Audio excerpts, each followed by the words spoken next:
ورحمة الله وبركاته. وعليكم السلام ورحمة الله وبركاته. الحمد لله كفى وسلام على عباده الذين اصطفى. أما بعد فأعوذ بالله من الشيطان الرجيم. بسم الله الرحمن الرحيم. ألف لام را كتاب أنزلناه إليك لتخرج الناس من الظلمات إلى النور. الله أكبر. صدق الله العظيم. قال النبي صلى الله عليه وسلم: لا يؤمن أحدكم حتى أكون أحب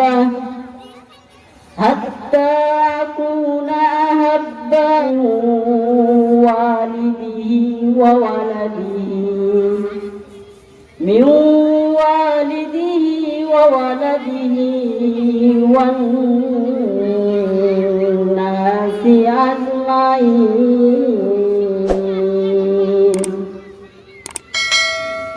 أو كما قال عليه الصلاة والسلام: यहाँ हम सब मुसाफिर हैं, वही आखिर ठिकाना, कोई आगे रवाना है, कोई पीछे रवाना। अल्हम्दुलिल्लाह, আল্লাহ পাকের লাখো কোটি শুকরিয়া যে মহান রব্বুল আলামিন এই ফিতনা ফাসাদের জামানায় সমস্ত দুনিয়া বিকাশ থেকে ফারেক করে দিনী এক মজলিসের মধ্যে আসার এবং বসার তৌফিক দিলেন। এই জন্য শুকরিয়া আদায় করি আলহামদুলিল্লাহ। এবং সংক্ষিপ্ত আকারে দরুদ প্রেরণ করি হযরত মুহাম্মদ মুস্তাফা সাল্লাল্লাহু আলাইহি ওয়াসাল্লামের রূহ মুবারকের উপর সাল্লাল্লাহু আলাইহি ওয়াসাল্লাম। যে নবী না হইলে দুনিয়ার কুল কায়নাত কিছু সৃষ্টি হইতেন না। এই নবীর রূহ মুবারকের উপর আরেকবার দরুদ প্রেরণ করি সাল্লাল্লাহু আলাইহি ওয়াসাল্লাম। সাল্লাল্লাহু আলাইহি ওয়াসাল্লাম। আমি যে কোরআনে কারীম থেকে একটি আয়াত তেলাওয়াত করেছি এবং নবীর অসংখ্য হাদিস থেকে একটি হাদিস বলেছি, ইহার অনুবাদ করে শেষ করব ইনশাআল্লাহ। কিতাবুন আনজালনাহু ইলাইকা লিতুখরিজান নাসা মিনাজ যুলুমাতি ইলান নূর। আল্লাহ রাব্বুল আলামিন এই মুহাম্মদ সাল্লাল্লাহু আলাইহি ওয়াসাল্লামের উপর কোরআনকে নাজিল করলেন এবং বললেন: হে মুহাম্মদ, তুমি তোমার উম্মতদেরকে বের করো অন্ধকার থেকে আলোর দিকে। তো অন্ধকার এখানে বোঝানো হয়েছে দুনিয়ার ফিতনা ফাসাদ কুফর শিরক, এগুলোকে অন্ধকার বোঝানো হয়েছে। এবং আলোর পথ, আলো উহাকে বলা হয়েছে যে ঈমান অনুযায়ী যে চলে, রাসূল সাল্লাল্লাহু আলাইহি ওয়াসাল্লামের হাদিস মোতাবেক আমল করে, ইহাকে আলোর পথ বলা হয়েছে। আলোর পথে আমাদেরকে চলতে হবে রাসূল সাল্লাল্লাহু আলাইহি ওয়াসাল্লামের উপর। এই জন্য আল্লাহ তাআলা কোরআনকে নাজিল করেছেন। এই জন্য আইনুদ্দিন আল আজাদ বলতেছেন: এ বাণী সকলের নয়, শুধু মুমিনের, যারাই চলবে মেনে ফল পাবে কোরআনের।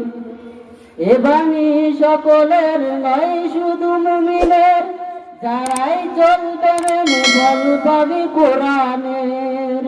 ঘরে বলো কিংবা রাস্তায় বলো, ঘরে বলো কিংবা রাস্তায় আছে বলো, যদি মেনে নাও তুমি মনে প্রাণে, সমাধান সমাধান চাও যদি জীবনে মরণে, ফিরে যাও খুঁজে নাও চোখ রাখো কোরআনে।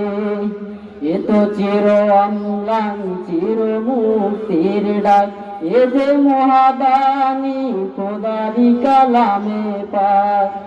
এই দুনিয়া আর সেই দুনিয়া, এই দুনিয়া আর সেই দুনিয়া, শান্তি পাবে তুমি দোজাহানে। সমাধান সমাধান চাও যদি জীবনে মরণে, ফিরে যাও খুঁজে নাও চোখ রাখো কোরআনে। কোরআনেই একমাত্র সমাধান।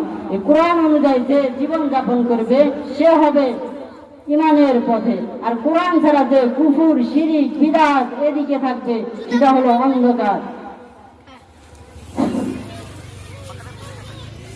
হাদিস যেটা আমি তেলাওয়াত করেছিলাম যে লা ইউমিনু আহাদুকুম হাত্তা আকুনা আহাব্বা ইলাইহি মিন ওয়ালিদিহি ওয়া ওয়ালাদিহি ওয়ান নাসি আজমাইন, যে বান্দা মুমিন হতে পারবে না যতক্ষণ পর্যন্ত আমি নবীকে নিজের সন্তান, বাল বাচ্চা, বিবি বাচ্চা সব কিছুর থেকে আমি নবীকে মহাব্বত না করে।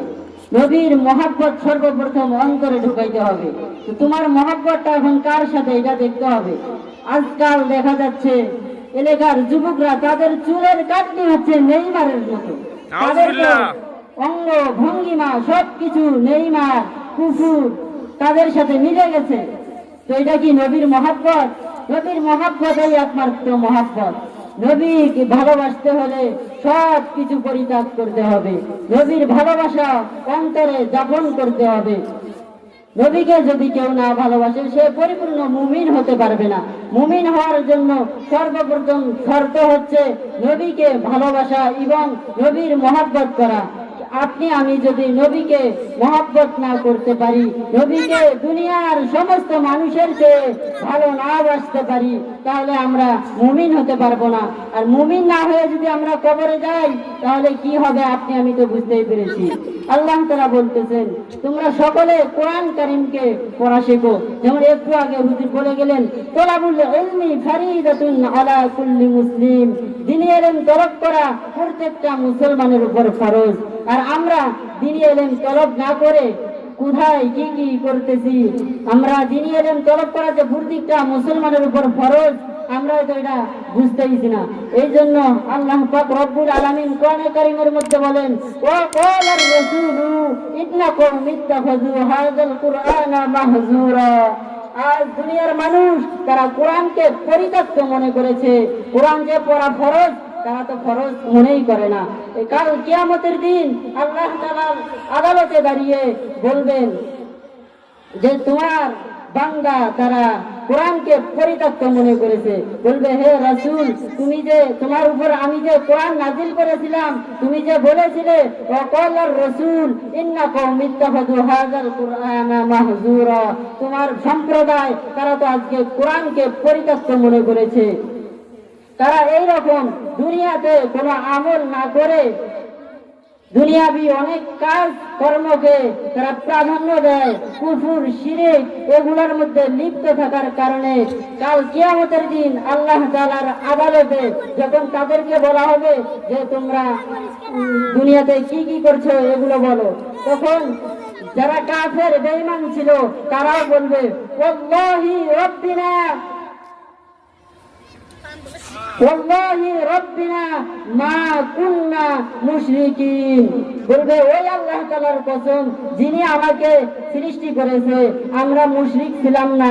তারা কি রকম যে মুশরিক ছিল অথচ দুনিয়াতে, কিন্তু আল্লাহ তাআলার আদালতেও সেদিন তারা মিথ্যা বলবে, আল্লাহ তাআলার সামনেও তারা গাদ্দারি করবে। তখন আল্লাহ তাআলা তাদেরকে বলবে তোমরা যদি মুশরিক না হয়ে থাকো তাহলে সিজদা করো। তখন কিন্তু তারা সিজদা করতে পারবে না, কারণ তারা দুনিয়াতে ছিল মুশরিক, কারণ তারা দুনিয়াতে ছিল বেঈমান, কারণ তারা দুনিয়াতে ছিল নাফরমান। তারা কোনোদিন নামাজ পড়ে নাই, আল্লাহ তাআলার হুকুম কখনো আদায় করে নাই, এই জন্য তারা সিজদা দিতে পারবে না। আর যারা দুনিয়ার মধ্যে আল্লাহ তাআলার হুকুমকে মেনে চলেছে তারা তো সচ্ছলে সিজদা দিবে। তারা এইরকম আল্লাহর সামনেও মিথ্যা কথা বলবে, আল্লাহর সামনেও গাদ্দারি করবে, তখন আল্লাহ তাআলা তাদের জবানকে বন্ধ করে দিবে। এই কথা কোরআনে কারীমের মধ্যে সূরা ইয়াসিনের মধ্যে বলতেছে, আল ইয়াউমা নাখতিমু আলা আফওয়াহিহিম ওয়া তুকাল্লিমুনা আইদিহিম, আজ আমি তাদের জবানকে বন্ধ করে দেব এবং তাদের হাত এবং মুখ আমার সাথে কথা বলবে। সেদিন বাঁচার কোনো উপায় থাকবে না।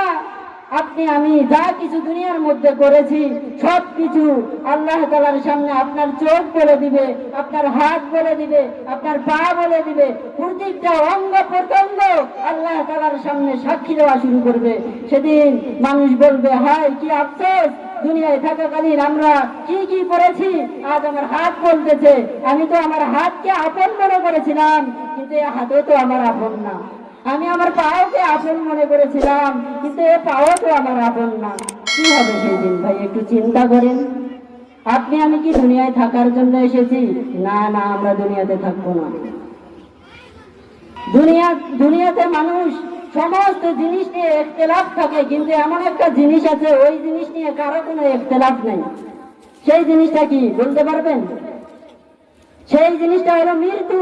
এমন কোন ব্যক্তি নাই যে মৃত্যু থেকে বাঁচতে পারবে। দুনিয়ার সমস্ত জিনিসের ইখতিলাফ আছে, কিন্তু মৃত্যুর কোনো ইখতিলাফ নাই। প্রতিটা মানুষের মৃত্যু আসবে। এই মৃত্যু থেকে বাঁচার জন্য সাধারণ মানুষ অসুস্থ হলে ডাক্তারের কাছে যায়, রংপুর যায়, কত জায়গায় যায়, এমনকি চিকিৎসার জন্য এ দেশ থেকে অন্য দেশেও পাঠানো হয় কি হয় না। কিন্তু মানুষ মৃত্যু থেকে বাঁচতে পারবে না। এই মৃত্যু তাদেরকে গ্রাস করবে। সে মজবুত কিল্লার মধ্যে থাকলেও তাকে মৃত্যু গ্রাস করবে। মৃত্যু যেহেতু আমাদের আসবে, তাহলে আমাদেরকে আল্লাহ তাআলার হুকুম অনুযায়ী চলতে হবে। মৃত্যু থেকে আমরা বাঁচতে পারবো না, কিন্তু আমরা জাহান্নামের আগুন থেকে বাঁচতে পারবো। জাহান্নামের আগুন থেকে বাঁচা সম্ভব, কিন্তু মৃত্যু থেকে বাঁচা সম্ভব না। আজকের মানুষ মৃত্যু থেকে বাঁচার জন্য কত কি করতেছে, ডাক্তারের কাছে যায়, এমনকি চিকিৎসার জন্য এ দেশ থেকে অন্য দেশে যায়, কিন্তু মৃত্যু থেকে আমরা বাঁচতে পারবো না। কিন্তু জাহান্নামের আগুন থেকে বাঁচা অনেক সহজ। বলবো কেমনে জাহান্নামের আগুন থেকে বাঁচা যায়? সর্বপ্রথম মা বোনদের জন্য একটা কথা বলি, যে মা বোনেরা, আপনারা যদি জান্নাতে যেতে চান, 4টি আমল করলে আপনারা জান্নাতে যেতে পারবেন। কয়টি আমল? মাত্র 4টি আমল। আপনারা যদি 4টি আমল করতে পারেন, আপনারা বিনা হিসাবে জান্নাতে যেতে পারবেন। জান্নাতের 8টি দরজা, যে কোনো দরজায় ইচ্ছা আপনারা প্রবেশ করতে পারবেন। এমন কোন আমল বলে দেব? জি। المرأة إذا صلت خمسها وصامت شهرها وأحسنت فرجها। নবী করিম সাল্লাল্লাহু আলাইহি ওয়াসাল্লাম মা বোনদেরকে উদ্দেশ্য করে বলতেছে, তোমরা যদি জান্নাতে যেতে চাও 4টি আমল করো। কয়টি আমল? বেশি আমলের কথা বলিনি, অনলি 4টি আমল। 4টি আমলের মধ্যে 1 নম্বর বলতেছে, আল মারআতু ইযা সাল্লাত খামসাহা, তোমরা 5 ওয়াক্ত নামাজ যথাযথ সময়ে আদায় করো। এবং রমজান মাসের রোজাগুলো রাখো। কিন্তু মা বোন 1 মাসের মধ্যে প্রত্যেকটা দিন তারা নামাজ আদায় করতে পারে না, তাদের কিছু সমস্যা, হায়েজ যেটা বলা হয়। 30 দিনের মধ্যে সর্বনিম্ন 3 দিন এবং সর্বোচ্চ 10 দিন। 10 দিনের উপরে কেউ নাপাক থাকে না এবং 3 দিনের কমে কেউ থাকে না। এই জন্য ওনার ইদ্দত হচ্ছে সর্বনিম্ন 3 দিন এবং সর্বোচ্চ 10 দিন। এই সময় যে নামাজগুলো কাজা হয় সেগুলো কাজা করতে হবে না, পুনরায় হায়েজ বন্ধ হওয়ার সাথে সাথে পুনরায় নামাজ শুরু করতে হবে। ওয়াসামাত শাহরাহা, এবং রমজান মাসের রোজা, যে রমজান মাসের রোজা সেই অবস্থায় যদি তার হায়েজ হয়, হায়েজ সময় অবস্থায় তার রোজাগুলো পুনরায় কাজা করতে হবে, কাফারা দিতে হবে না।